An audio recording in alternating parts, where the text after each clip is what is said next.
love you, Lord. Oh, your mercy never fails me. All my days I've been held in your hand. From the moment that I wake up till I lay my head, oh, I will sing of the goodness of God. 'Cause all my life you have been faithful, and all my life you have been so, so good. With every breath that I am able, oh, I will sing of the goodness of God. I love your voice. You will let me through the fire, and in darkest night, you were close like no other. I've known you as a father, I've known you as a friend, and I have lived in the goodness of God. Yeah. And all my life you have been faithful. Oh, and all my life you have been so, so good. With every breath that I am able, oh, I will sing of the goodness of God. Yeah. Your goodness is running after, it's running after me. Your goodness is running after, it's running after me. With my life laid down, I'm surrendered now. I give you everything. Your goodness is running after, it's running after me.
Okay, so magandang gabi po sa ating lahat dito sa Pilipinas at isang mapagpalang araw sa lahat ng mga nasa ibang bansa na kung saan ang tinig na ito ay nakakaabot. At muli tayo po ay sama-sama upang patuloy na tayo ay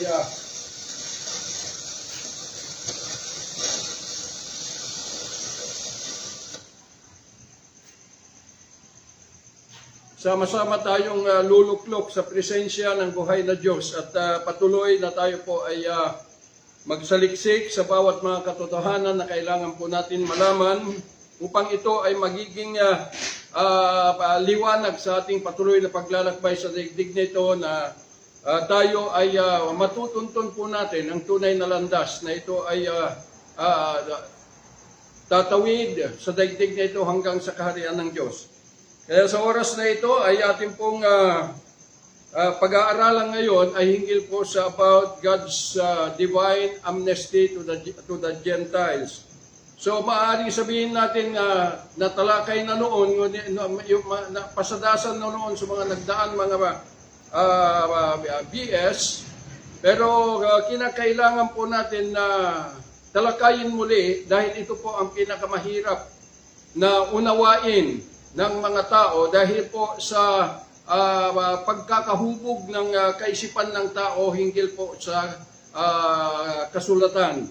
Kaya kinakailangan po natin na unawain dahil upang hindi po tayo malinlang sa mga bagay, sa mga maling impormasyon na ito ay dumating sa daigdig na ito. Kaya mula sa Galatians chapter 3 verse 13 to 14, King James Version. Christ has redeemed us from the curse of the law, being made a curse for us. For it is written, cursed is everyone that hung on a tree, that the blessing of Abraham might come on the Gentiles through Jesus Christ, that we might receive the promise of the Spirit through faith. Father, thank you for this day that you have given us again, Lord, the opportunity, Lord God Almighty, to join ourselves together as one to stand in your holy presence. In order, Lord God Almighty, to continue, O God, na ibukas ang aming mga buhay sa bawat mga katotohanan na ito ay mahahayag. Dalangin ko po, Ama, na damitan mo kami ng karunungan, kaalaman ang gagaling sa iyo, and I pray by the power of your Spirit, O God Almighty, na siya po ang magdala at maglagay ng mga katotohanan, mga salita na ito ay aking pong bibigkasin. At dalangin ko ng bawat mga katotohanan, saan man makakarating, Panginoon, ang tinig na ito, I pray, Lord God Almighty, na ito ay kaakibat ng kapangyarihan, Panginoon, upang i-convict ang bawat isa na ito ay may bukas ang kanilang mga buhay para sa iyong kaluwalhatian ngayon at magpakailanman. Salamat po, even the presence of all your heavenly host, at higit sa lahat, your holy presence, O God Almighty, at patuloy na bukas na pintuan ng kalangitan, upang kami ay malaya to stand in your holy presence all day long. Father, we thank you. In Jesus' mighty name we pray. Amen and amen. Okay. So, bakit kailangan pag-aralan natin ito? Dahil marami po kasi ang mga tao na ito ay nagbubuklat ng Biblia ay hindi pa nila nauunawaan hinggil itong God's divine amnesty. Na nanatili na lamang po sila sa kaunawaan hinggil sa banal na kasulatan at mga impormasyon na nanggagaling sa iba't ibang dako ng daigdig, maging sa mga nanggaling sa mga dayuhan na ito'y dumating sa ating bansang Pilipinas, ay ito ay tinatangkilik at ito ang ating pinapaniwalaan at pinapanindigan na hindi natin inuunawa, hindi natin pinag-aaralan kung itong lahat ng ito na dumating sa atin ay totoo o hindi. Kaya po kailangan maunawaan po natin na hinggil po sa divine amnesty na ibinigay ng Diyos sa atin. At upang malaman po natin kung kailan na ito ay naibukas at naibigay at ito ay nabigyan tayo ng pardon upang malaya po tayo na maglakbay sa gusto nating tahakin, whether napapasok tayo sa kingdom ng Panginoon or babalik tayo sa ating pong pinagmulan. Dahil yung pong pardon na ibinigay sa atin, ay ito po ay pinagkaloob ng Diyos. At ibinigay sa atin yung freedom of choice. So mula doon sa freedom na ibinigay sa atin ng Panginoon. So kung titingnan po natin, kailan ba ito naibukas? Dahil maraming mga katulad natin na mga Gentile, inuulit ko po, iba po yung Gentile at saka yung mga Hudyo o Jewish people. At inuulit ko na ang mga Jewish people, they are motivated by the Spirit of God. Pero tayo yung mga Gentile by nature, maliwanag po, ulitin ko muli, in Ephesians chapter 2, verse 11 to 13, na tayo po ay hindi kabilang sa Commonwealth of Israel. Hindi po tayo kasama doon sa mga natuli at ang mga pangako ng Diyos.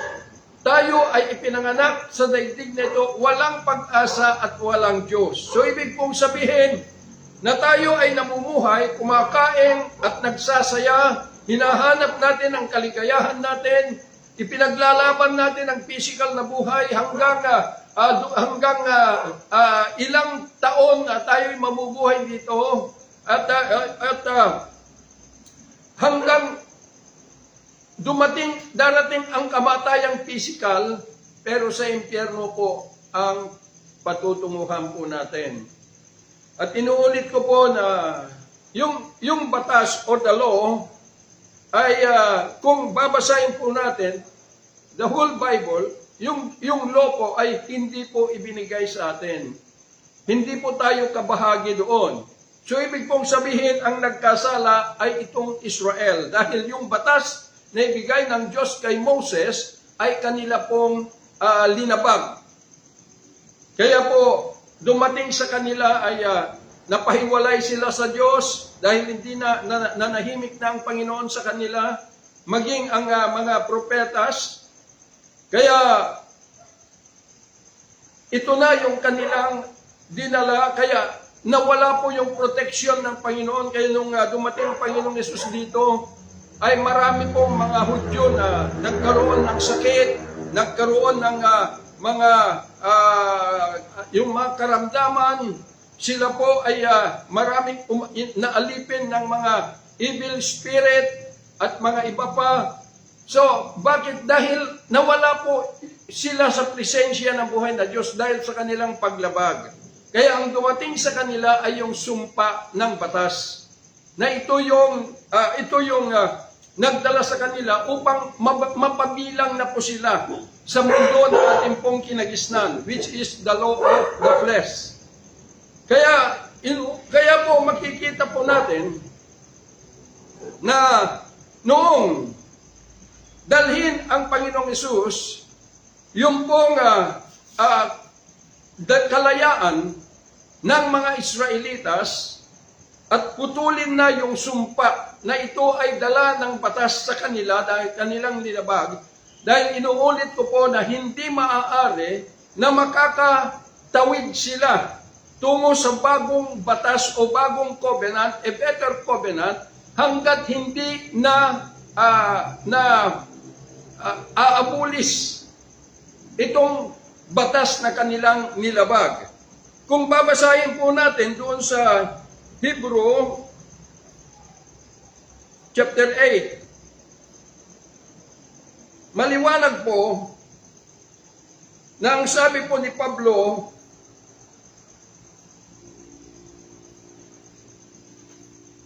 for if that first covenant had been faultless, ito po yung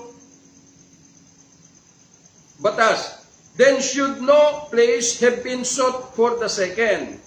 For finding fault with them, he says, behold, the days come, says the Lord, when I will make a new covenant with the house of Israel and with the house of Judah, not according to the covenant that I made with their fathers in the day when I took them by the hand to lead them out of the land of Egypt, because they continued not in my covenant, and I regarded them not, says the Lord. So, kaya sabi niya rito, for I will be merciful to their unrighteousness and their sins, and their iniquities will I remember no more. In that he says, a new covenant, he has made the first old, now that which decayed and waxed old is ready to vanish away. So ibig pong sabihin na yung unang covenant ay ito po ay napawalang saysay. Kaya po nakahanda na ito ay maglaho. Dahil meron na pong ibang batas o covenant na ito ay inimplement ng Panginoong kapalit po itong Old Covenant. Kaya ang Panginoong Yesus, siya po yung mag-i-implement nito. Yung batas na yon upang makapasok, magkaroon ng regeneration ang kanyang bayang Israel. Pero bago ito na maganap, yung sabi ni Pablo in Galatians chapter 3 verse 13, na ang sabi rito, Christ has redeemed us from the curse of the law, being made a curse for us, for it is written, cursed is everyone that hung on a tree. So, ibig kong sabihin, na bago ma-implement yung pong New Covenant, kinakailangan maabulis itong old. Kailangan maglaho ito, mabura.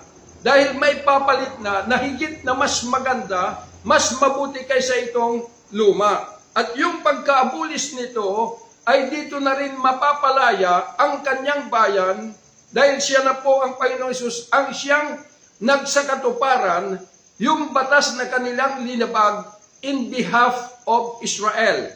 Kaya doon ay makakalaya na sila. At ang sabi dito sa banal na kasulatan, kung kailan tayo bilang Gentile by nature ay ibinukas ng Panginoon ang kanyang kingdom at binigyan tayo ng opportunity na makibahagi sa pamamagitan ng divine amnesty na ibinigay na ipinagkaloob niya. Kaya makikita po natin dito in verse 14 Galatians chapter 3 that the blessing of Abraham might come on the Gentiles through Jesus Christ, that we might receive the promise of the Spirit through faith. So pagkatapos na ang Panginoong Jesus ay kanyang pinalaya, He redeemed yung kanyang bayan from the curse of the law, na siya na yung naging sumpa sa kanila, dito na po nakalaya sila. At kung bakit tayo po ay nabigyan ng amnesty, dahil itong kanyang bayan, nung dumating yung pong sumpa ng batas, sila rin ay napasailalim sa batas ng laman, na dito naghahari legally si Satan. So, dito niya inalipin ang mga tao, kaya makikita niyo si Pedro sa Luke chapter 5, na nung nagduroon po yung na nangangaral ang Panginoon sa dalampasigan. At si Pedro ay nag-aayos yung kanyang bangka. Alam niyo po, nung hiniram ng Panginoon yung kanyang bangka para doon siya tatayo upang mangaral dahil dagsahan ng mga tao, multitudes ang tawag doon. Kaya nung natapos, ang sabi niya kay Pedro, ipagitna mo konti yung bangka mo at ihulog mo yung net mo. Ang sabi ni Pedro, kagabi pa kami ang Panginoon, namamalakaya, pero ni isang dilis wala kaming nakuha. At ngayon ay tanghaling tapat, walang nakikitang isda sa dagat. Pero ang sabi niya, dahil sinabi mo, sabi, ihuhulog ko. Kaya pinagit niya na at hinulog. At doon nagdagsaan ang maraming mga isda. Hanggang mapuno yung kanilang net na halos mapunit at 2 bangka ang punong-puno ng isda. At alam nyo, ito yung nagbukas kay Pedro, ito yung pinakahimala na nakita na nangyari dahil si Pedro alam niya na siya ay Israel. Alam niya na sila yung mga pinili, mga bayan ng Diyos. Pero nung dumating yun, doon niya nakita na wala na sila sa piling ng buhay na Diyos. Kundi nakita niya na nandito na sila sa ilalim ng batas ng kasalanan through the law of the flesh. Kaya ang sabi niya sa Panginoon, nagpatira pa sa harapan ng Panginoon at ang sabi niya, lumayo ka sa akin, Panginoon, dahil ako'y makasalanan. So magkikita po natin na doon na dala-dala nila yung sumpa ng batas at dito kaya ito yung nagdala sa kanila upang mas pasailalim sila sa batas ng laman. Na dito po nakahari si Satan. Na dito na rin po tayo ipinanganak under the kingdom of Satan. Kaya nga sinabi sa Ephesians chapter 2 na hindi tayo kabilang. Kaya nung i-redeem niya yung kanyang bayan, kasunod, yung pagkalaya nila sa batas ng laman, yun na rin napasama tayo doon sa kalayaan na yun. Nabigyan tayo ng divine amnesty. Nabigyan tayo ng opportunity upang tayo ay humakbang tungo sa presensya ng buhay na Kristo. So, doon po nag-umpisa na itong ibinukas ng Panginoon sa atin na divine amnesty, actually in-expect ng Panginoon na maraming mga tao ang kikilala sa Kanya at papasok dito. Yun yung expectation ng Panginoon nung Kanyang ibukas yung pong divine amnesty sa lahat ng mga tao sa buong mundo. So, dito, itong ibinigay ng Diyos na divine amnesty, nararapat na kailangan bigyan natin ng kahalagahan. Kailangan samantalahin natin ang pagkakataon na ibinigay ng Diyos sa atin habang tayo'y nabubuhay physically. Dahil once na namatay tayo physically at hindi natin napakinabangan that divine amnesty na ibinigay ng Diyos, na ginawa ng Panginoong Hesus, sa impyerno na po tayo pupunta at hindi tayo makakapasok sa Kanyang kingdom.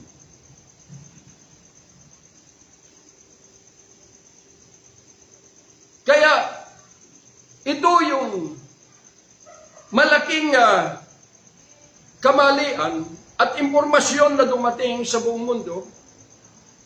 Dahil kahit na anong religion na dumating na kinabibilangan ng mga tao, kahit na anong mga organisasyon na kinabibilangan ng mga tao, ay sinasabi nila na sila ay naglilingkod sa Diyos. Kaya makikita nyo, bukang bibig ng tao, na ang sabi, manalangin tayo, magdasal. Pero, hindi pa nila nakikita kung yung divine amnesty na ginawa ng Panginoong Hesus para sa ating bilang Gentile by nature, ay ating pong binigyan ng kahalagahan. Dahil yung kanyang ibinigay na divine amnesty, since na natalo niya si Satan through the cross, ay wala nang hahadlang sa atin na tayo ay humakbang tungo sa Kanya. Upang sa Kanya, dito na tayo susuko. So bakit kailangan sumuko tayo? Kasi kapag tayo ay galing sa ibang kingdom, which is the kingdom of Satan, yung pong divine amnesty na ibigay sa atin, ginawa ng Panginoong Hesus, ay ito yung nagbukas ng pintuan sa kanyang kaharian upang tayo ay malaya na humakbang patungo sa Kanya. At doon, kailangan sumuko tayo. Bakit kailangan sumuko? Dahil po, galing tayo sa ibang mundo na ito'y taliwas sa kalooban ng Diyos sa kanyang kingdom. Dahil yung ipinamuhay natin, yung buhay natin, na nakasanayan natin under the kingdom of Satan, ay ito pong batas ng laman. Na ditong batas ng laman, ito po yung naghari sa atin at dito na po nabilanggo ang ating pong pagmamahal, ang ating kaisipan. Kaya mas higit na ipinaglalaban na po natin ito kaysa yung kalayaan ng kaluluwa natin. Kaya makikita ninyo bakit nagkakagyera, nagkakaroon ng patayan, nagkakaroon ng mga iba't ibang mga bagay na ito ay ginagawa dahil lamang po sa batas ng laman. Yun po yung ipinaglalaban ng tao. Kaya yun yung sabi ko dito sa kapilya, na kayo ay mamili. It is a matter of choice whether na ang inyong pahalagahan ay yung buhay na magdadala sa inyo sa impyerno o yung buhay na magdadala sa inyo sa buhay na walang hanggan.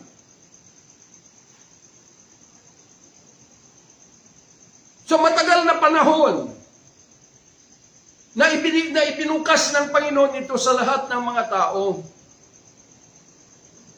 More than 2,000 years ago now, 21 century na ang nakaraan. Ganun po kahaba yung ibinigay ng Diyos na palugit upang maihanda natin ang ating mga sarili. Na tayo po ay kailangan sumuko na sa Kanya. Kapag sinabing sumuko, kung ano yung buhay na ito ay bumihag sa atin, kaisipan, hinggil sa batas ng laman, kailangan lumaya tayo rito. Lumabas tayo at papasok tayo sa kingdom ng Panginoong Hesus sa pamamagitan na tayo po ay sumuko. At inuulit ko po, hindi po tama yung sinasabi ng maraming mga papastor, mga bishop, nang sabi, tanggapin mo ang Panginoong Hesus, at kapag ka tinanggap mo, hallelujah, na bilang Panginoon sarili mong tagapagligtas, ikaw na ay ligtas na. Ikaw na ay Kristiyano na. Ipagsabahan pa ay sasabihin na kahit na magkasala ka, ang Diyos ay gagawa ng paraan para maligtas ka. So, ginawa pa natin na ang Diyos pinipilipit ang kanyang liig para lamang sa ating pong sariling direksyon ng buhay, ang Diyos ang gagawa ng paraan. Hindi po. Ginawa na po niya yon at ang tanging hinihiling lang niya ay yung pagsuko natin sa Kanya ng lubusan. So, ibig pong sabihin, kapag kasumuko po tayo, yung batas ng laman ito ay ating pong ibinaba.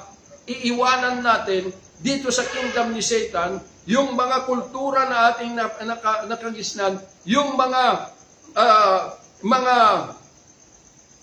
karunungan na nahubog sa daigdig na ito ay kinakailangan pong maiwanan po natin kay Satanas. At tayo ay hahakbang tungo sa Panginoong Hesus, empty vessel. At doon sa kanyang presensya, dito na po natin sasabihin, ito na po ako, Panginoon, at susuko na ako sa iyo.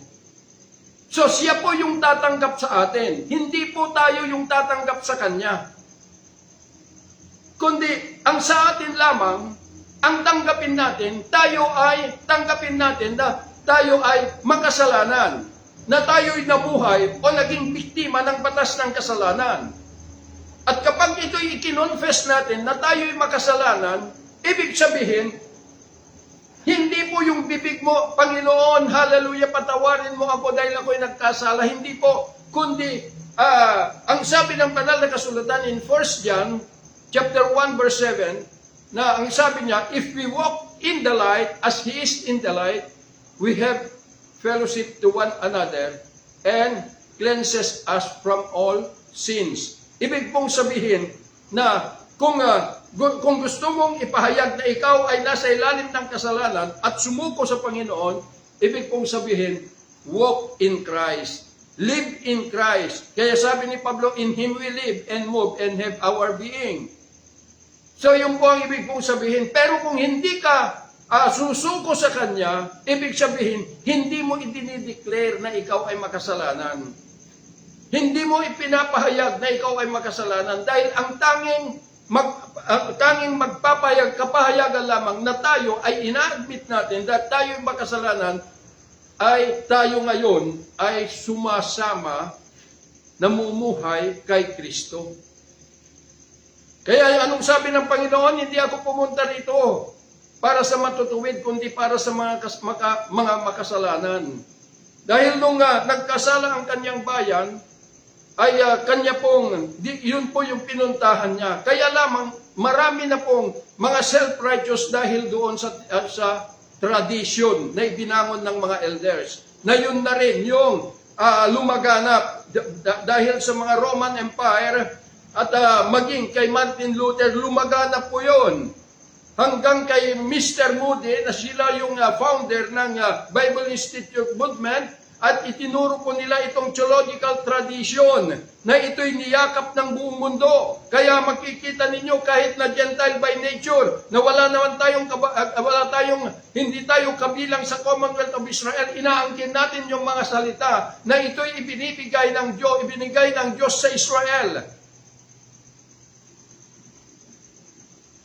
Kaya mali po, kaya maging doon sa New Testament, diba, kung may binabasa natin, at may mga gandang mga bagay doon, sasabihin natin, hallelujah, talagang dakila ka Panginoon, at inaangkin mo na sa iyo naka-address. Tandaan po ninyo na even in the New Testament, yung pong nakatala doon na mga epistles ni Pablo, ay ito po ay nasulat, naka-address sa mga lugar na kanya pong pinuntahan.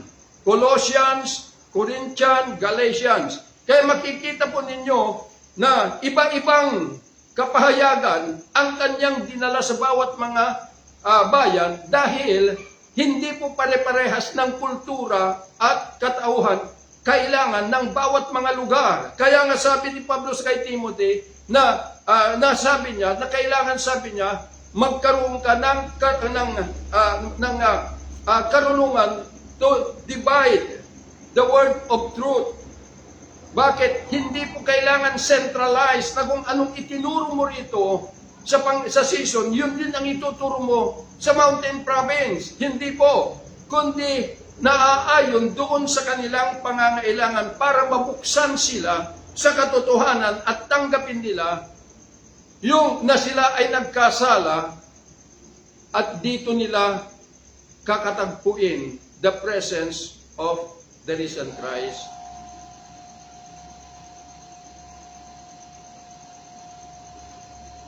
So yun po yung ibig pong sabihin.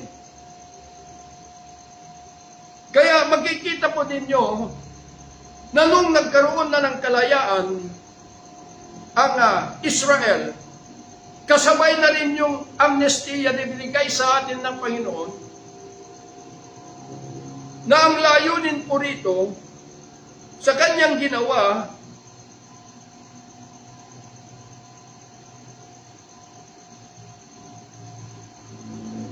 doon sa Ephesians chapter 2, ang sabi po niya rito, having abolished in his flesh the enmity, even the law of commandments contained in ordinances. So ibig pong sabihin, the law and the carnal mind, ay ito ay inabolish niya. Carnal mind, ay ito yung nakatuon sa batas ng laman. Na ang sabi rito, dito na tayo napabilang. For to make in himself of twain one new man. Para gawin yung sa kanyang sarili, yung dalawa na maging isang bagong tao at gawa-gawa ng kapayapaan. So ibig pong sabihin, na nung nakalaya itong Israel mula sa sumpa ng batas at doon sa batas ng laman, kasabay ng pagbibigay sa atin ng amnestiya, na tayo po ay napasama doon sa kalayaan nila, ay ito na po, kapag pumasok tayo in His presence, ibig sabihin, tayo ay mabubuo na dalawa, Hudyo at Gentile, na maging isang bagong tao. Yun po yung layunin. Hindi po katulad sa daigdig na ito, na binabasa yung Biblia. Ang daming mga organisasyon, iba-ibang mga doktrina, at sasabihin ng mga papastor, Pastor, ipapanalangin ko ang iyong ministry. Hindi po yun yung kailangan ng Diyos na ipanalangin mo, kundi panalangin mo na ikaw ay matanggap mo na ikaw at ako at sila ay mabubuo dapat maging isa. Hindi magkakaisa. Kaya ngayon, anong nangyayari? Ginamit ang pangalan ng Panginoong Hesus upang ang ipangalandakan at ipagmalaki, lalo na kung marami ng miyembro, ay yung pangalan ng organisasyon. Kaya nga sabi ko, kung napakarami na ang inyong mga miyembro, at ang itinuturo lamang ay ang Biblia, at hindi doon sa pagsuko sa presensya ng buhay na Kristo, ilan ng kaluluwa ang madadamay na mapunta sa impyerno.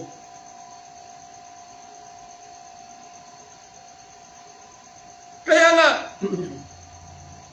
itong divine amnesty, marami ang hindi nakakakita dahil natrap ang mga tao dahil doon sa theological tradition na dumating at lumaganap sa buong mundo, na ito'y niyakap ng maraming mga tao.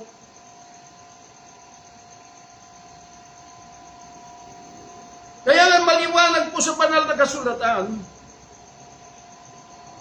na yung Biblia ay maganda, inuulit ko. Kaya lamang sabi ni Pablo sa Galatians chapter 3 na itong batas or scripture, sabi, nung wala pa tayo sa pananampalataya kay Kristo, tayo ay nasa ilalim ng batas or Torah book.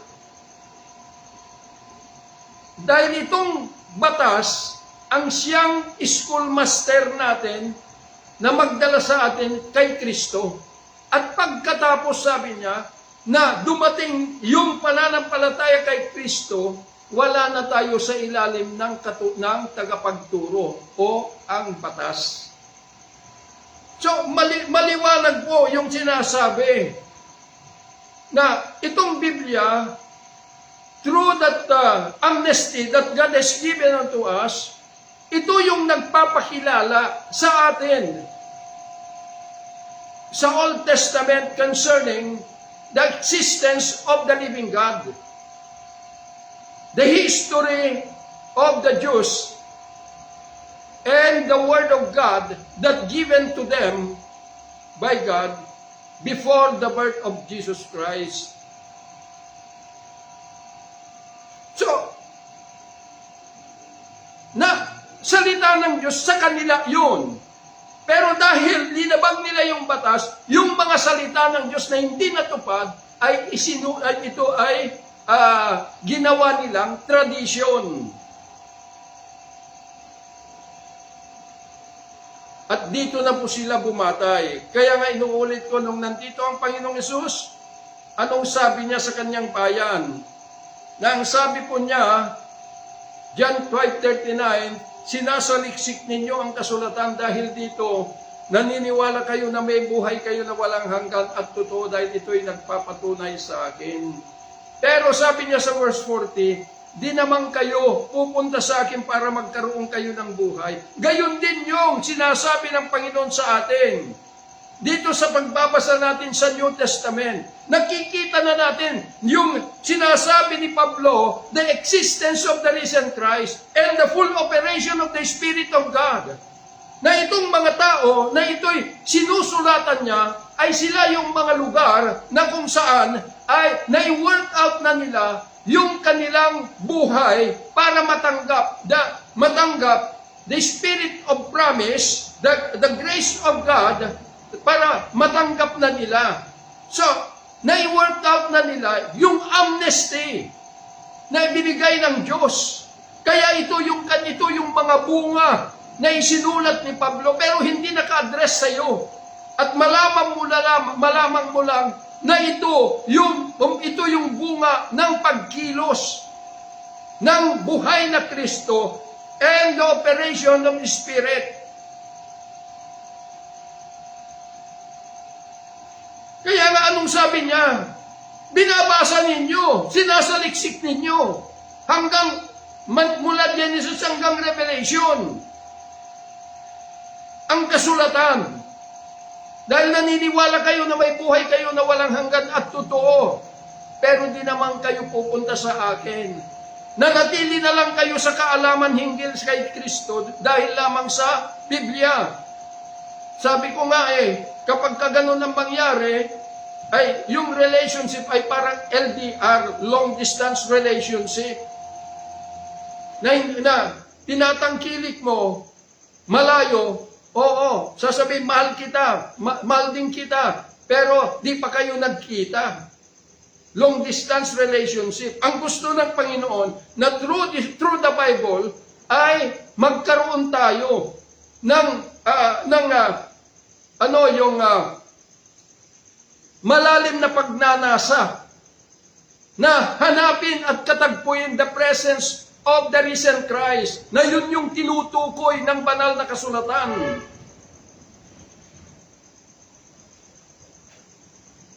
Kaya nga itong nasulat kahit na yung mga Old Testament, sinasabi kasi itinuturo that this is the Word of God.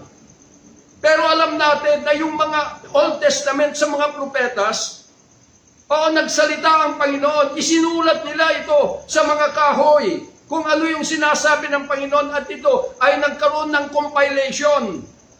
Sa lahat ng mga sinasabi ng Panginoon ay inilagay nila sa Biblia. Kaya naging scripture. Kaya kapag scripture, sinasabi ko, ito po ay testimonyo. At kapag walang magwi-witness na tatayo rito, ibig sabihin, lahat ito ay puro hearsay. Walang saysay.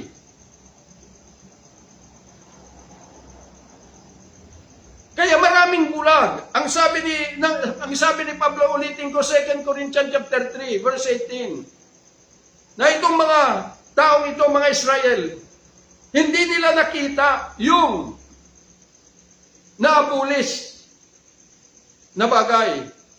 At nanatili silang bulag, sabi ni Pablo, dahil sa pagkakabasa ng lumang tipan. Na ito ay binubuhay ng maraming mga papastor, na yung naabulis na batas, ito pa rin ang binubuhay, pero hindi nila ina-adapt yung bagong batas o bagong covenant na ito, na dito tayo napasama. The dispensation of grace. Dispensation of grace, it is, kung tayo po ay namuhay through the law of the flesh, itong mga Israelitas, because they are motivated by the Spirit of God, at binigyan ng Diyos sila ng batas na kanilang tuntunin, na ito ay carnal commandments ayon sa Hebrew chapter 7, ibig sabihin the law of the mind. At dito ngayon, dahil nagkasala sila, hindi nila kayang natupad yung batas, dahil ang batas na binigay ng Diyos sa kanila, isa man ang iyong binayolate doon, you violate the whole law. At dito, nung ibukas ng Panginoon itong bagong tipan,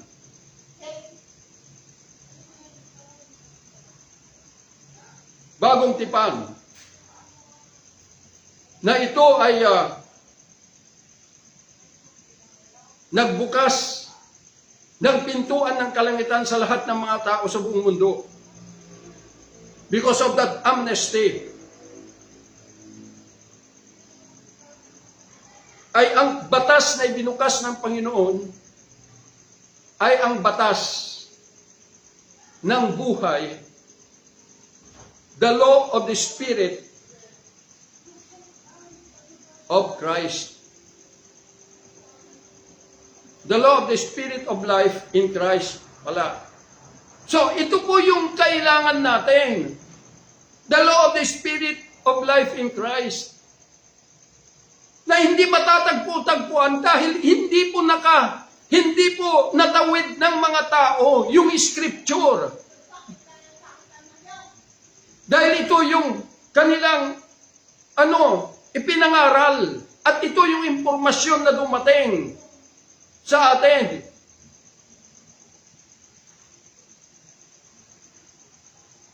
Kaya po mali. Kailangan matawid natin ito. Hindi tayo dapat mabilanggo sa scripture. Dahil ito ay elemento para dalhin tayo kay Kristo. Pero hinanap ba natin siya? Kundi inangkin lang natin kung anong magagandang mga salita o nasusulat na mga pangako ng Diyos sa Israel at inangkin natin sa atin yon. Kagaya yung nakabasa, nagtuturo na mayaman, nang sabi, nabasa ni Jeremiah, I know my plans for you, plans to prosper and not to harm you. Kaya, mayaman siya, at yun yung daladala niya. Pero sabihin ko po sa inyo, yung word na yun, it is not addressed to an individual. It is addressed to the whole Israel. Kaya mali-mali, maling information. Kaya po mga minamahal na mga kapatid, huwag nating sayangin yung pagkakataon na ibinigay sa atin yung amnestiya, na trabahuin natin ang ating buhay, na ito ay magdadala sa atin sa kalangitan. At iwanan natin yung buhay na magdadala sa atin sa impyerno, which is the law of the flesh. Kaya nasa sa atin ang pagpipili ngayon. Sa amnestiya na binigay ng Panginoon, anong pipiliin mo? Yung buhay na ito'y magdadala sa iyo sa impyerno o yung buhay na ito'y magdadala sa iyo sa kalangitan?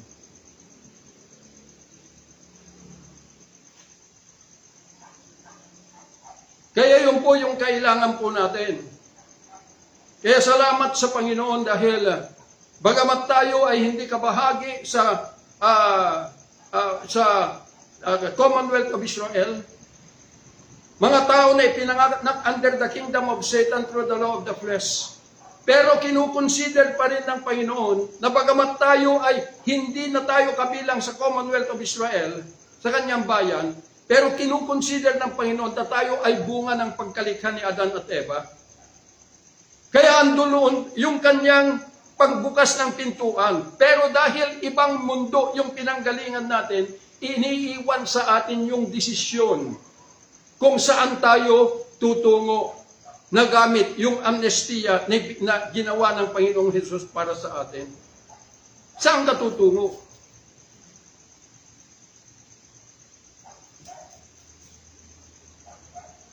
Diba? Kaya nga kung nabasa mo ang Biblia, from Genesis to Revelation, napakaganda kung ito ay nadala ka niya in the presence of the risen Christ.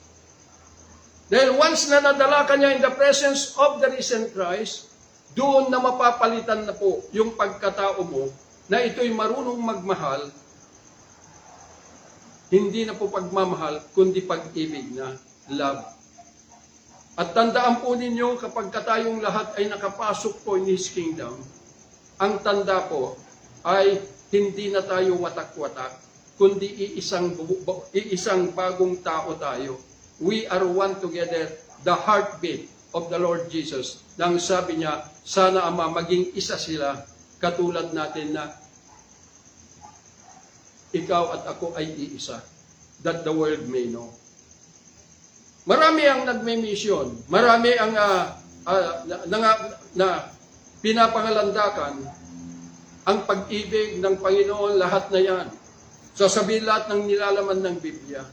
Pero tandaan po ninyo, wala pong saysay yun. Dahil ang kailangan ng mga tao, makilala nila the risen Christ.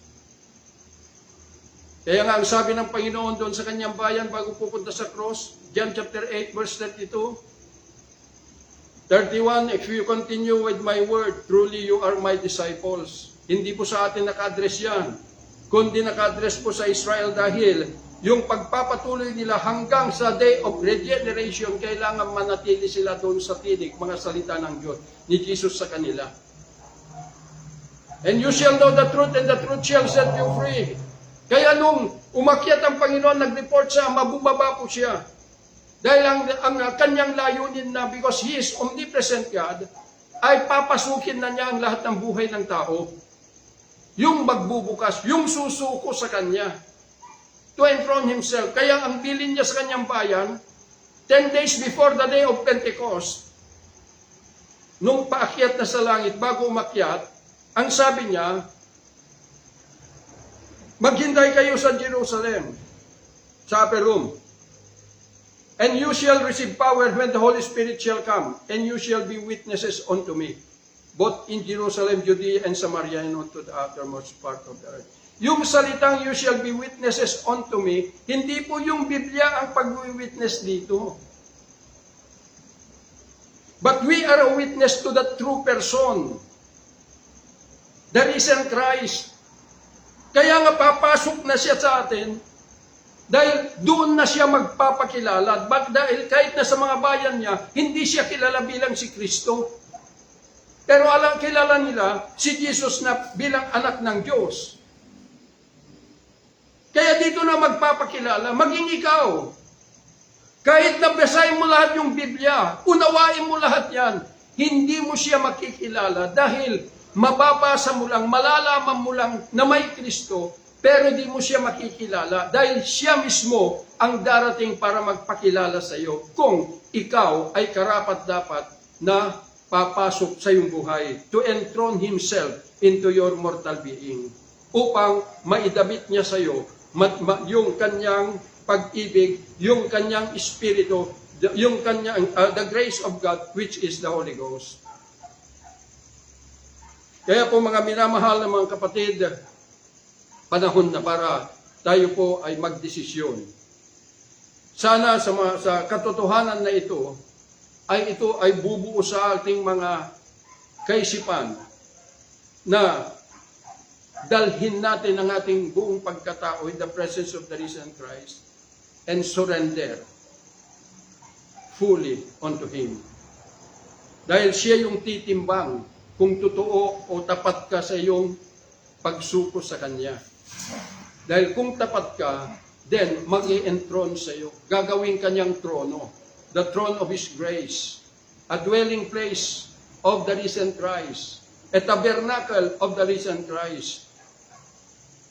Kaya mga minamahal na mga kapatid, huwag nating sayangin yung pagkakataon, the opportunity na ibinukas ng Diyos sa atin.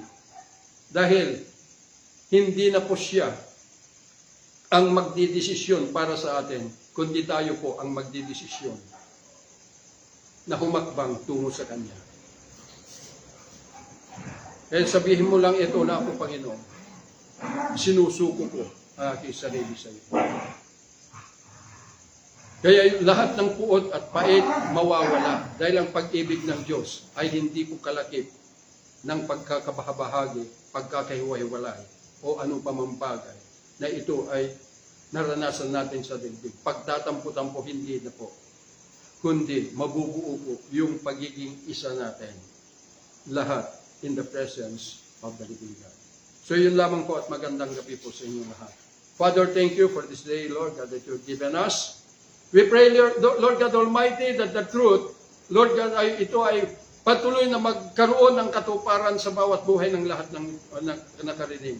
I pray in the name of Jesus, the Son of the living God, the great manifestation of your holy presence to dwell among your people, O God, in the name of Jesus, the Son of the living God, upang ang lahat ng mga tao ay madala, Panginoon, Lord God, to dwell into your holy presence all day long and build each and every one of us Lord God Almighty, as one human, your body, Panginoon, your church, in the name of Jesus, the Son of the living God. Father, we thank you, and I pray to bless everyone, even the works of their hand, now and forever. Father, we thank you. In Jesus' mighty name we pray.